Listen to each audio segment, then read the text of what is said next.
In today's show, I've got two very different stories for you. Later in the program, we'll meet the crew of the Uchuk-3 and travel with them to Friendly Cove. But first, I want to introduce you to a very special lady and our special birds.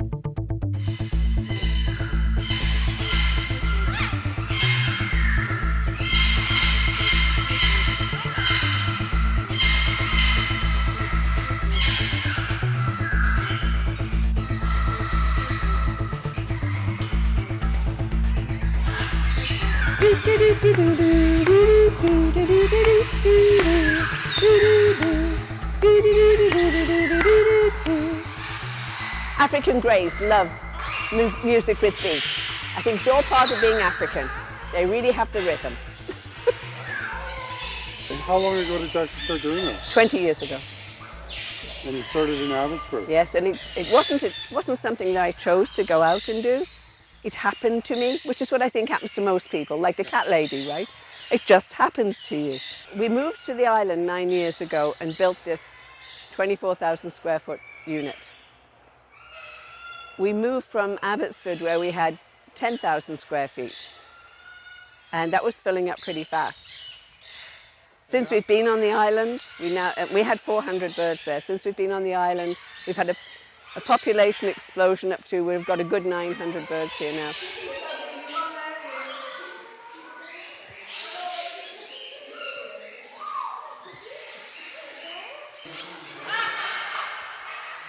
What are you doing down here? Hey? Oh, I see. We've laid an egg. This is the area that we have a lot of macaws in. You know, it's mostly macaws. There's a couple of cockatoos in each side. Macaws like open areas to fly, so we have them flying, you know, they've got clear span in the middle so they can fly great lengths because that's what they need. They're a big bird. Hello. Hello. Hello. How's it going, guys? How are y'all doing? You see how many birds are in pairs? When they come in, they usually come in one at a time. They find a partner, and at night, they all end up sitting in pairs, and the evening comes. It's really incredible. And are they male and female pairing up? Usually, yeah.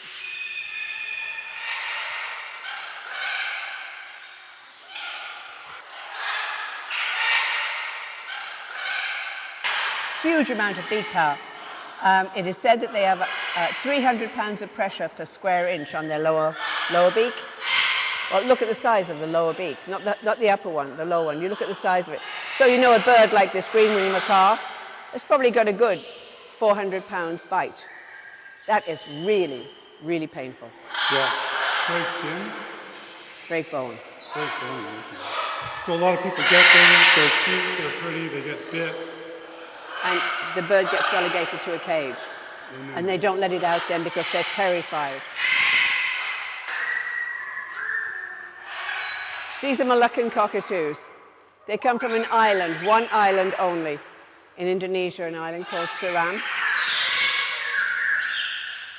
They're the most incredible birds to see flying and in pairs, and you cannot even get the food that they would normally eat because you can't import the wood, you can't import all this stuff. Right? And they're popular. Because they're so cuddly. Yay!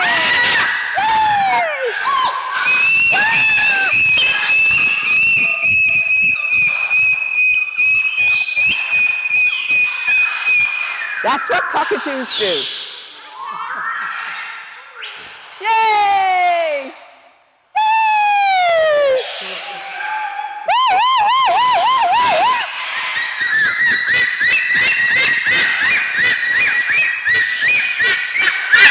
So is he having fun?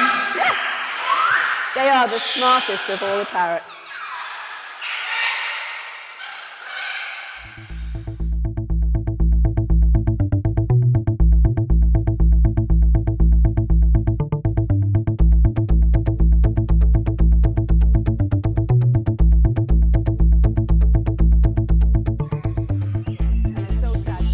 One alone, okay?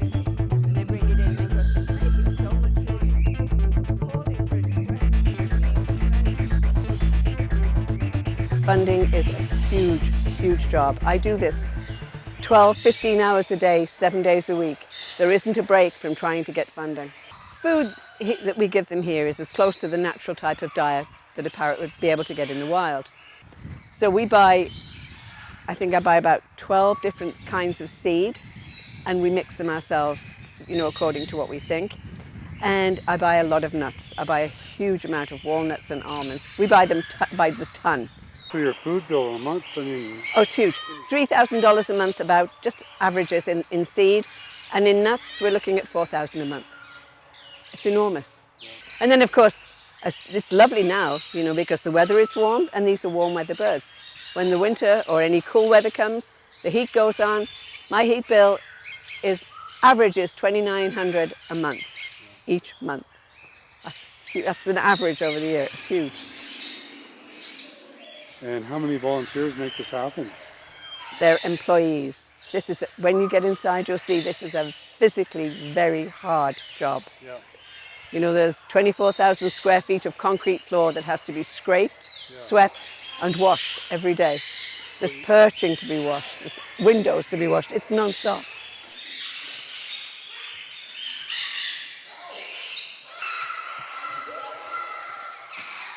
Well, it's a little different every day. I love working with the birds.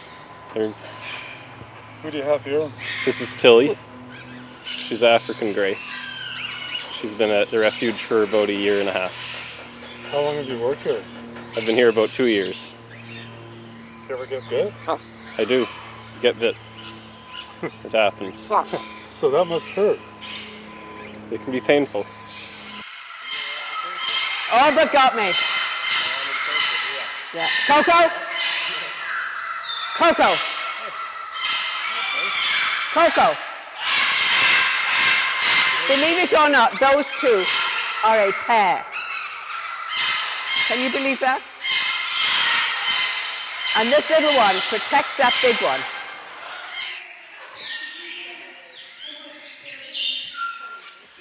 When birds come in here, these ones particularly are usually pet birds, and they come in just one at a time for whatever reason. And in no time at all, as you can see, they make a flock. There's 4 of them up there, there's 1 down here. These are all, they all live together like real parrots do. In the wild, you see hundreds of these in flocks, just hundreds of them. And that's what they do in the wild, they flock together like a lot Absolutely. of birds do. For mating and protection. For protection more than anything. Yeah. But with parrots, because they're a prey species, and because they have such a high metabolic rate, they've organized themselves so that they have, some of the birds will be eating at a specific time, some will be sleeping, and others will be the sentinel birds that stay in the trees, and they're very high and they see any danger coming whatsoever. One scream and everybody's up and gone.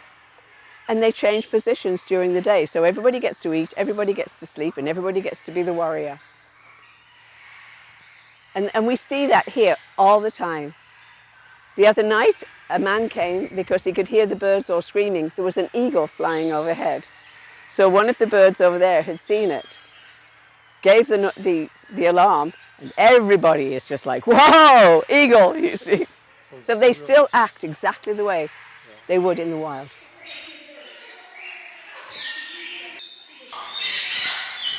We work here trying to make things, pretty close to what they would find in nature, so they can have a normal fun. A lot of the plastic toys and stuff that you buy in pet stores are not what they would find in the jungle. I know, I've been. It's nothing like that. They do things like, we'll put in branches, lots of them, and they pick the leaves off, so the leaves all fall down. Makes a heck of a mess, and it's a lot of work. But they have a great time doing it, and for them it's normal. Isn't that normal? You like that? And then you end up with it looking like this. So then, this week we'll bring in more trees with leaves on, and they have fun stripping it off. And they strip bark, as you can see on some of the trees. This is what birds do in the wild. They strip bark.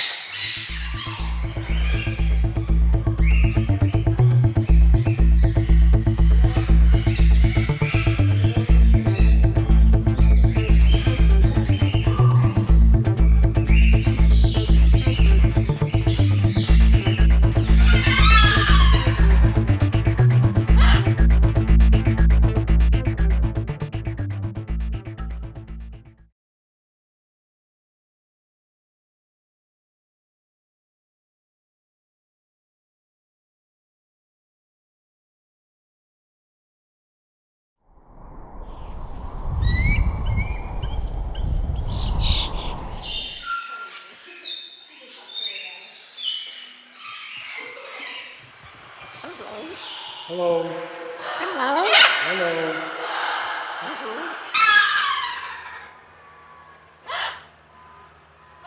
This man lives in a cage. This is Elvis. According to my vet, Elvis is the oldest cockatoo she's ever seen in her life. He's over 60, which is amazing for these birds. And Elvis is blind. He's totally blind. Has been blind for many, many years. This building that we're in now, this is we consider our old folks' home. We have many elderly birds. In captivity, nobody comes in and kills them. So they can last a very long time.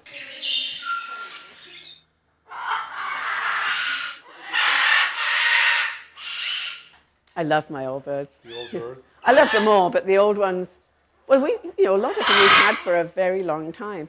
And you get so close to them.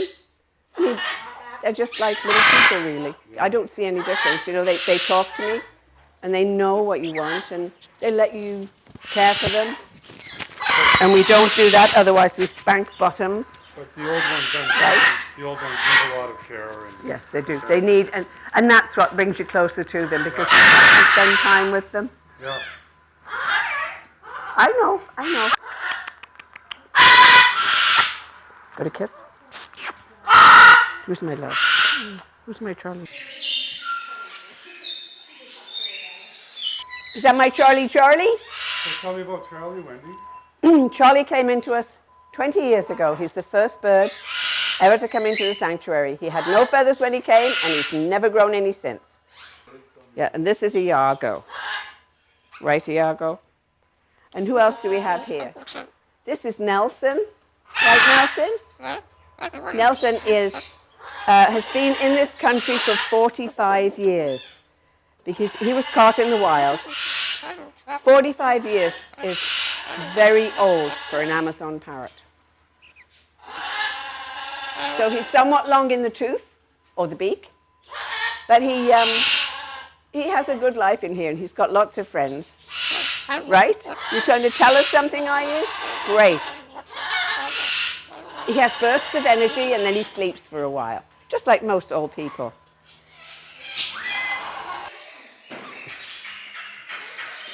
He is not an old bird. He's roughly about 25, that's all. But he was diagnosed with bone cancer, which had metastasized to his lungs over 2 years ago. He was given 3 months to live. Well, we had a long conversation, he and I, because we were both diagnosed the same week with cancer. So we decided that we weren't going to die. We simply don't have the time. There's too much left to do. And strangely enough, there's no evidence of his cancer anymore. So I think it's something to do with how much we love each other.